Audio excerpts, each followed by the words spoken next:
अभी आपने बताया बायपोल में ठीक कर रहे हैं, तो शाम आते आते 4 बजे 5 बजे इसी बीच बड़ी खबर का रुख कर लेते हैं। महाराष्ट्र की सभी 288 सीटों के रुझान आ गए हैं। बहुत बड़ी खबर इस वक्त आपको बता रहे हैं। महायुति 200 पार यानी कि 210 सीटों पर इस वक्त आगे चल रही है। महाविकास आघाड़ी सिर्फ 70 सीटों पर आगे है। 288 सीटों के रुझान सामने आ गए हैं। अकेले बीजेपी की बात की जाए तो 135 सीटें बीजेपी को आगे मिलती हुई नजर आ रही है। 145 बहुमत के लिए चाहिए। वही मैं दोबारा उसी सवाल पर आता हूं जो सवाल शहजाद पूनावाला से भी अभी आंचल ने पूछा कि भाई एकनाथ शिंदे का और अजीत पवार का क्या होगा, उनकी भूमिका क्या रहेगी नई सरकार में, जबकि एकनाथ शिंदे रहेगी भी नहीं, सवाल वही है। जबकि एकनाथ शिंदे जो है वो सीएम रहे हैं, इनकम्बेंट हैं, और उनके सीएम फेस पर ही चुनाव लड़ा गया, ये उनकी पार्टी के लोग लगातार दावा करते रहे।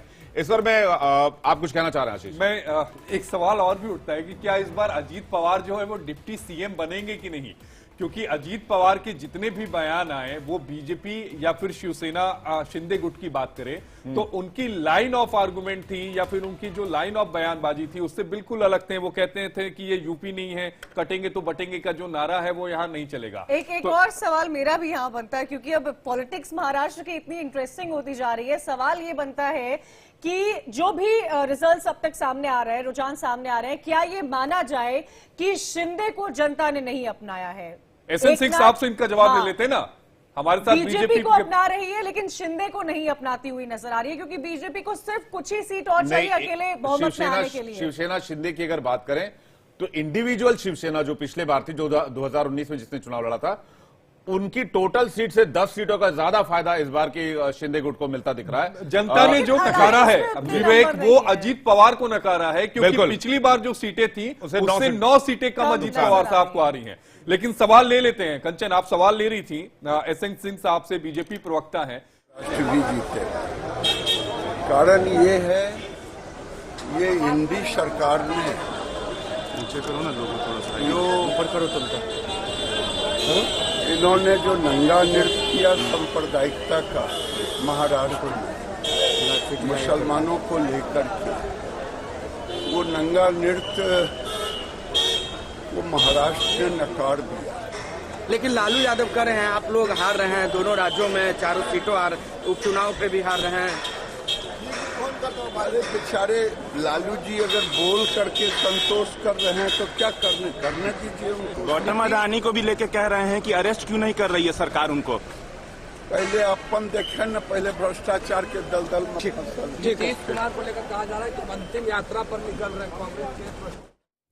गिरिराज सिंह को सुन रहे थे आप। बिहार में उपचुनाव है, उसको लेकर बातें करते हुए तस्वीरें सामने आ रही है। काउंटिंग हो रही है, ईवीएम खुल चुके हैं। 8:30 बजे के आसपास लंबे राउंड्स की काउंटिंग होती है। मध्य प्रदेश उपचुनाव में बीजेपी को बड़ा झटका लग सकता है। आपको बता दें कि एमपी की 2 सीटों पर उपचुनाव हो रहे हैं। इसमें से एक सीट पहले भाजपा को थी, दूसरी कांग्रेस को थी। विजयपुर और बुधनी सीट, दोनों ही सीटों पर अब तक कांग्रेस आगे जाती हुई नजर आ रही है। एमपी, उत्तर प्रदेश, राजस्थान, पश्चिम बंगाल, बिहार और साथ ही साथ केरल में भी जहां जिन सीटों पर उपचुनाव हो रहे हैं उनके भी रुझान सामने आ रहे हैं। उत्तर प्रदेश में बीजेपी गठबंधन 60 सीटों पर आगे चल रहा है, तो वहीं मध्य प्रदेश में बीजेपी को बड़ा झटका लग सकता है। दोनों सीटों पर जहां पर उपचुनाव हुए हैं, दोनों सीटों पर कांग्रेस के प्रत्याशी अब तक आगे बढ़ते हुए नजर आ रहे हैं। कंचन, बुधनी में अगर बीजेपी का पीछे चलना कहीं से भी बीजेपी के लिए अच्छी खबर नहीं मानी जा सकती, क्योंकि शिवराज सिंह चौहान का वो गढ़ रहा है और उस गढ़ में बीजेपी का पीछे जाना, विजयपुर में बीजेपी का पीछे जाना, बीजेपी की सरकार है, बीजेपी को प्रचंड बहुमत मिला था।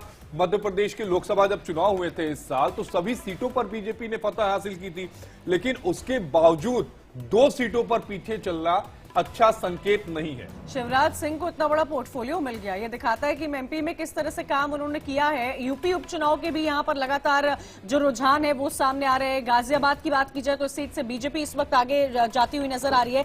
कई गेस्ट हमारे साथ जुड़े हुए, एसएन सिंह साहब का रुख कर लेते हैं। एसएन सिंह साहब बताइए, महाराष्ट्र पे हम लगातार चर्चा कर रहे थे और ये समझाइएगा कि क्या महाराष्ट्र में जनता आपको चुनी है लेकिन आपके अलायंस को नहीं चुनी है? क्या जनता ने जिस तरह से शिंदे ने पार्टी शिवसेना को तोड़ा, उसके बाद बीजेपी के साथ शामिल हो गए, जनता ने उसको नहीं चुना? जनता ने अजीत पवार के उस बयान को भी नहीं चुना जहां पे उन्होंने योगी आदित्यनाथ के स्टेटमेंट पे कहा था कि ये सब महाराष्ट्र में नहीं चलता है। जनता ने बीजेपी को चुना है।